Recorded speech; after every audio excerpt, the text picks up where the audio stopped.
Hey everyone, and welcome to RUBIN'S Mind Lab, where we break down the latest research into what it really means. Ever wondered how to truly understand what someone with chronic pain is going through day to day, not just a snapshot, but the whole picture? That is the big question a new study dives into. Imagine trying to understand a story by only seeing one single picture. It is tough, right? Chronic pain is like that story complex. Ever-changing experience researchers want to get a better handle on these day-to-day ups and downs to help people better. They've developed a new set of questions designed to capture this ongoing experience, something called Ecological Momentary Assessment, or EMA. This means asking people about their feelings and experiences not just once but repeatedly throughout their day to get a really dynamic view. But how do you make sure these questions are actually good at what they're supposed to measure? That is where the study comes in. They wanted to create and test a German tool called Process to assess chronic pain processes in a much more detailed way. So why is this important? Well, current ways of understanding chronic pain often give us just one moment in time or rely on people trying to remember everything weeks later. That is where recall bias comes in. Emma tries to fix that by asking people questions in the moment as they go about their lives. But the tricky part is developing questions that are not only understood by people in pain but also capture the complex processes that keep pain going. Think about things like how much you worry about your pain, if you avoid certain activities, or if you can still find joy even with pain. These are all part of the chronic pain experience, and they can change from hour to hour, day to day. The goal of this research was to build and then carefully test this process item set. They wanted to make sure it was comprehensive, meaning it covers all the important aspects relevant for chronic pain. It was comprehensible so people can easily understand the questions, and relevant so that the answers actually help in understanding and treating pain. To do this, they took a really thorough approach over 4 different studies. First, they gathered input from experts in chronic pain treatment, and importantly from people who actually live with chronic pain every day to make sure the questions felt right and made sense. They went through a process of developing the questions, refining them, and then testing them to see if they captured what they were supposed to. Think of it like building a tool and then having experienced users test it out to make sure it works perfectly. In the initial stage, they looked at existing theories about chronic pain to identify key psychological processes they wanted to measure. These are the underlying thoughts, feelings, and behaviors that influence how people experience and cope with pain. They reviewed existing questionnaires and looked for inspiration to create new questions. Initially, they came up with 29 items covering a range of things like catastrophizing, which is worrying excessively about pain avoidance behaviors, things you stop doing because of pain-depressive symptoms, and even acceptance of pain.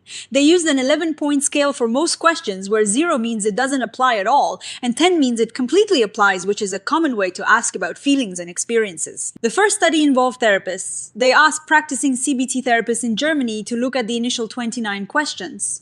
The therapists checked if the questions were relevant to treating chronic pain and if they seemed to cover the right concepts. They also rated how useful each question was for understanding a patient's condition. This helped them understand if the questions were hitting the mark from a clinical expert's perspective. Then they moved on to a crucial step involving people with chronic pain themselves. They conducted in-depth interviews with 12 individuals living with chronic pain.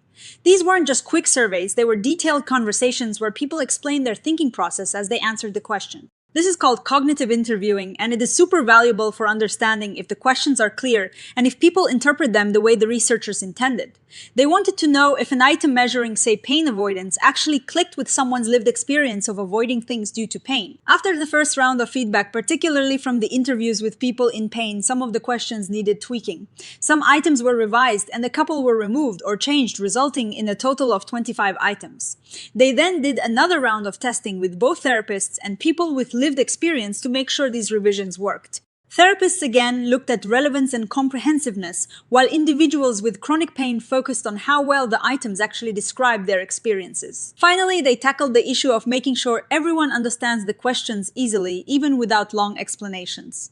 They developed simple written and audio-visual aids to help explain the questions better. They tested these aids with healthy volunteers to see if they improved understanding without making the process too long or complicated. Imagine having a quick cheat sheet or a short video that explains what the questions are really getting at. So what did they find? In the first study with therapists, most items were considered comprehensive and clinically useful. However, 3 items, including one about thought suppression and one about sleep disturbances, didn't get a clear thumbs up from the therapists. They were just too unsure if these questions really nailed the concepts. For clinical utility, meaning how useful the questions are in practice, therapists gave high ratings to just about everything except for the "I was tired" item, which was seen as less useful.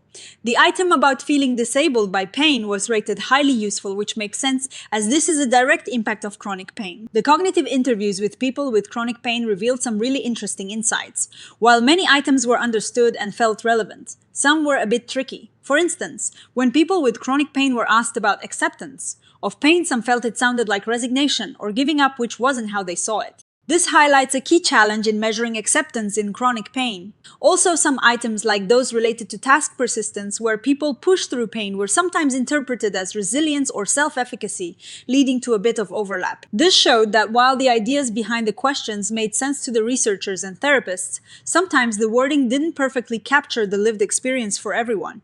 Interestingly, some participants suggested that the 0 to 10 scale might be too broad and that fewer options could make decisions easier.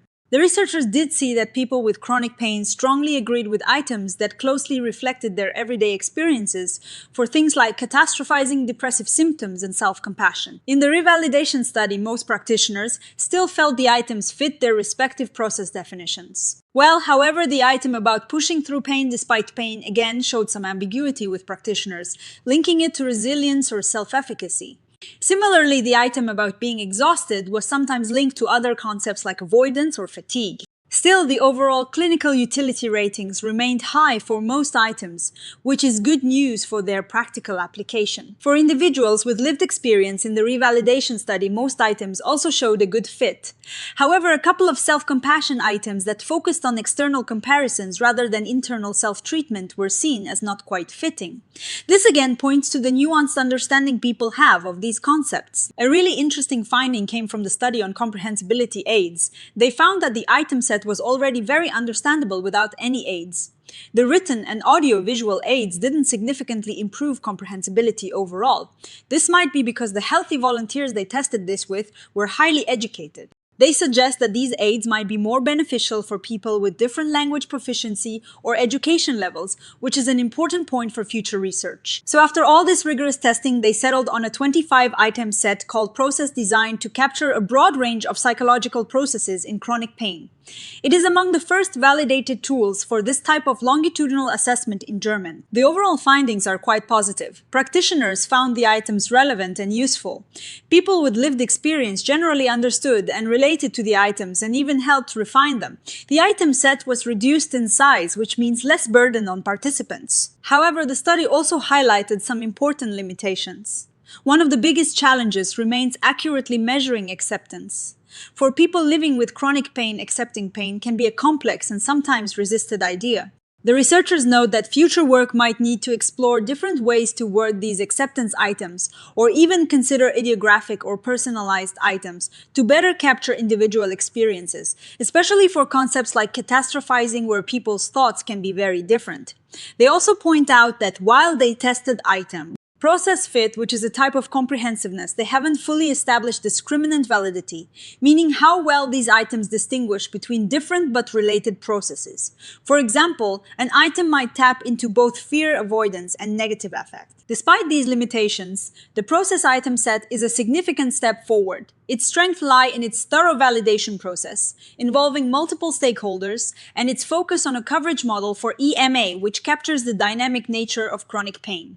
The comprehensibility aids are a great addition for making the assessment process smoother. Looking ahead, the researchers encourage others to use Translate and further evaluate the process item set.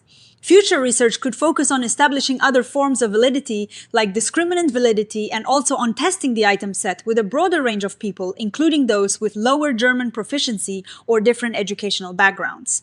They also mentioned the possibility of extending the item set with completely new processes or deeper exploration of existing facets. So what does this mean for us? This research gives us a much better tool for understanding the day-to-day realities of chronic pain. By capturing these dynamic processes in real time, it opens doors for more personalized and effective treatments. It allows researchers and clinicians to see the ebb and flow of pain-related experiences and intervene more precisely. It is about moving beyond a static snapshot to a living, breathing picture of chronic pain. What are your thoughts on trying to measure complex feelings like acceptance of pain? Let me know in the comments below. If you found this breakdown helpful, please give it a thumbs up and subscribe to RUBIN'S Mind Lab for more digestible science. Thanks for watching, and I'll see you in the next one.